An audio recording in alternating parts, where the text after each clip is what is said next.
This is a story of a ship that stood the test of time. Meet the United States Coast Guard cutter, Taney, a ship with a legacy unlike any other.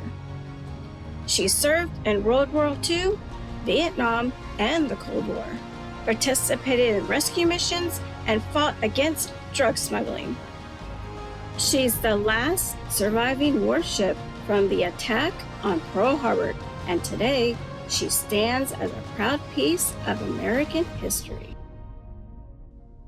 Hello, and welcome back to Jenny's Journey.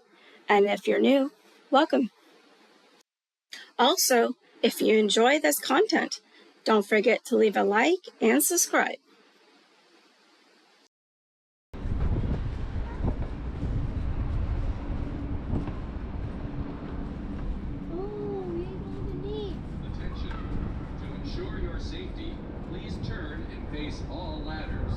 Adults should go down ladders before children. Okay.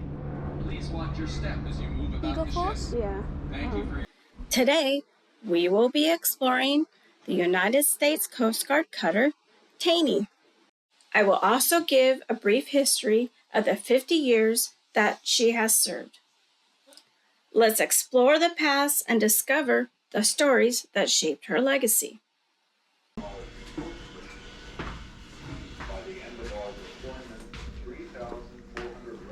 Cool. Compass.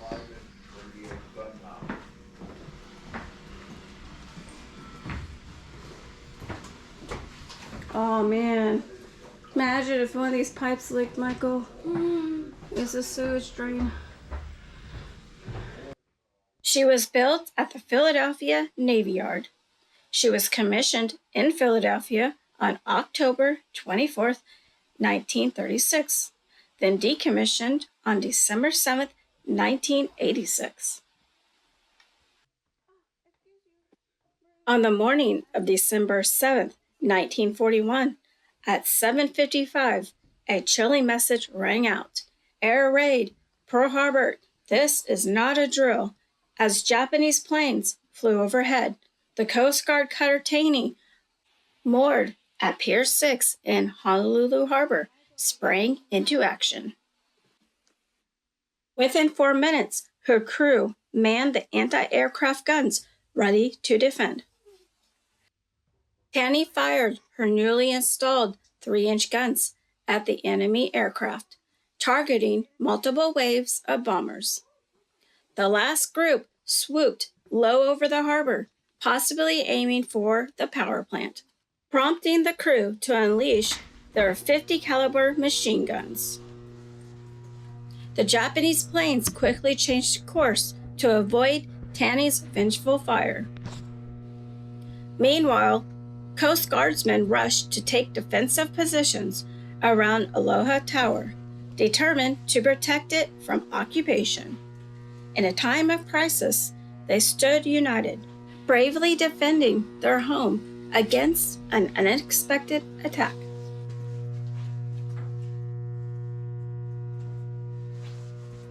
On October 14, 1945, Taney set sail back to the West Coast, arriving in San Francisco on October 29th, then moving on with her sights on the East Coast.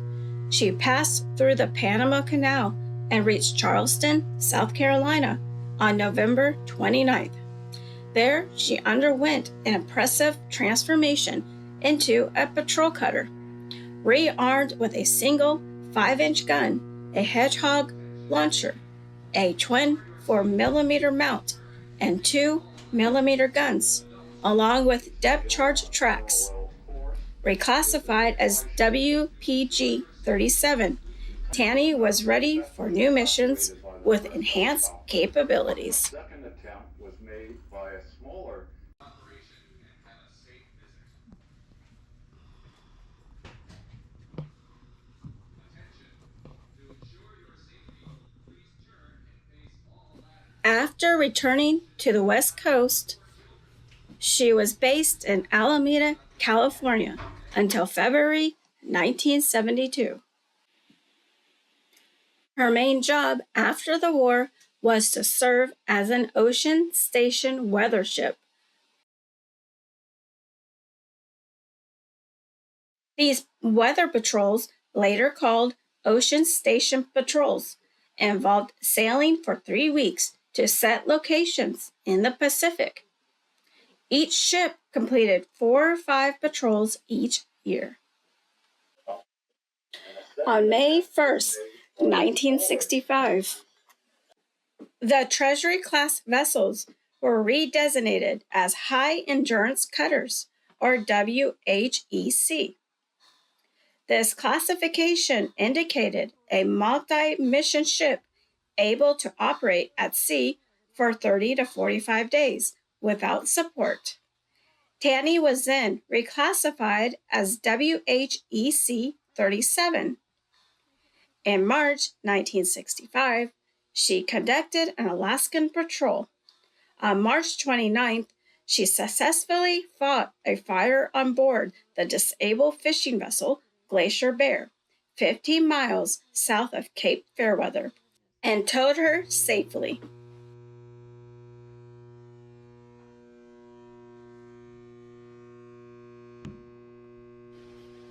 In May 1965, off Northern California, she kept a Soviet refrigerator ship under close surveillance.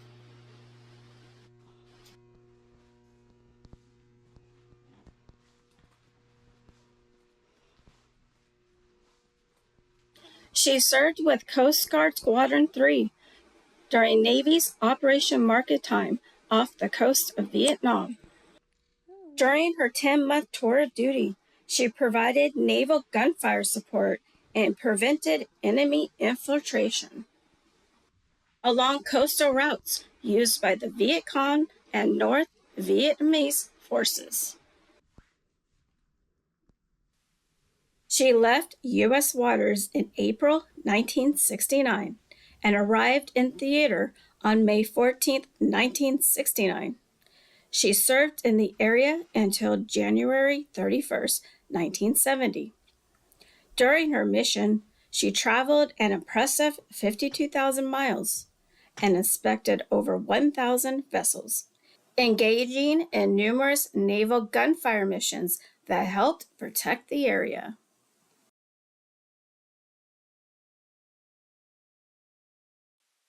Her dedicated medical staff treated more than 6,000 Vietnamese villagers, making a real difference in their lives. After her time in Vietnam, Taney returned to Alameda, California in February 1970, ready to continue her important work on ocean stations back in U.S. waters.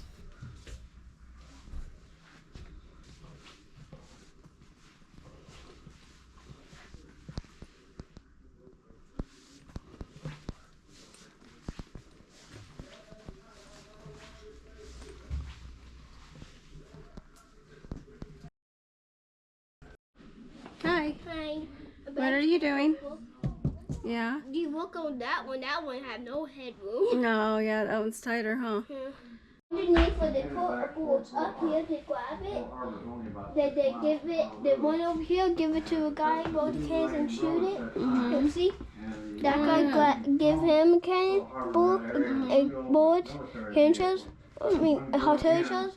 They grab it, give it to that guy, and then they put it and it shoots out that. Upper handling room. That was the shooting. 538 caliber. That's a big round. That's a round and down. In February 1972, the Coast Guard cutter Taney went back to the East Coast. Her new home was in Norfolk, Virginia.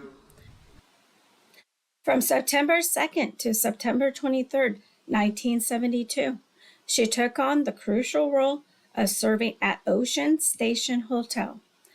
As advances in radar and navigation technology phased out many ocean stations in the 1970s, Taney became the exclusive cutter assigned to the only operational station left, Ocean Station Hotel, off the coast of Maryland and Virginia. Fitted with a unique storm tracking antenna covered in a striking dome on the top of her pilot house. She embarked on 7 deployments each year, covering 21 missions 200 miles offshore. Hi.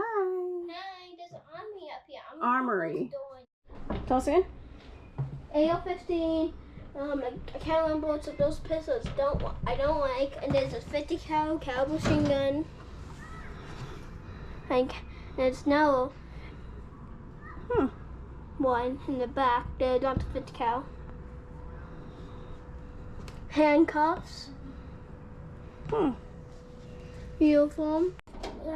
The station was crucial for tracking storms that could unexpectedly impact the middle states on the East Coast. However, with the rise of advanced storm tracking satellites and radar, Ocean Station Hotel eventually became outdated and closed in 1977. In doing so, she earned the honor of being the last Coast Guard cutter to serve at an ocean station.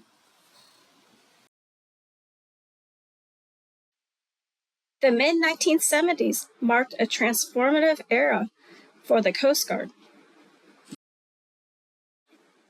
With the passage of the Fisheries Conservation and Management Act, the focus shifted towards combating drug smuggling. This new mission required offshore patrols lasting up to 3 weeks. From September 1976 until her decommissioning, Taney was stationed in Portsmouth, Virginia. There, she was actively engaged in law enforcement and search and rescue operations, showcasing her enduring commitment to maritime safety and security. On January 10, 1980, while conducting drug enforcement patrol duties, the vessel was diverted to a search and rescue mission involving a lost Cessna 441 jet with 2 passengers on board. On January 15, 1980, 425 miles east of Fort Pierce, Florida, the crew seized 4 tons of contraband. The vessel then continued south for additional drug enforcement patrols throughout the Caribbean region, including a patrol break in San Juan, Puerto Rico. The month concluded with a fishery patrol off the coast of Nova Scotia, Canada. The final bust was on October 4, 1985, when the vessel seized the MVC Made 1, which was towing a barge that carried 160 tons of marijuana, located 300 miles off the coast of Virginia. Taney's distinguished career was marked by incredible bravery, earning 3 battle stars for her service in World War II and numerous theater ribbons for her contribution in the Korean and Vietnam Wars. Her legacy of courage and resilience continues to inspire. After an incredible 50 years of service, the United States Coast Guard cutter Taney finally retired in 1986, but she was not forgotten. Today, she is a floating museum in Baltimore, Maryland, where visitors can walk her decks and experience her history firsthand. From Pearl Harbor to Vietnam, from World War II to the war on drugs, Taney has seen it all. She's more than just a ship. She's a survivor, a guardian, and a piece of American history that will never be forgotten. Thank you for coming along with us on this journey. Let us know what you think about the U.S. Coast Guard Taney. We look forward to seeing you next time.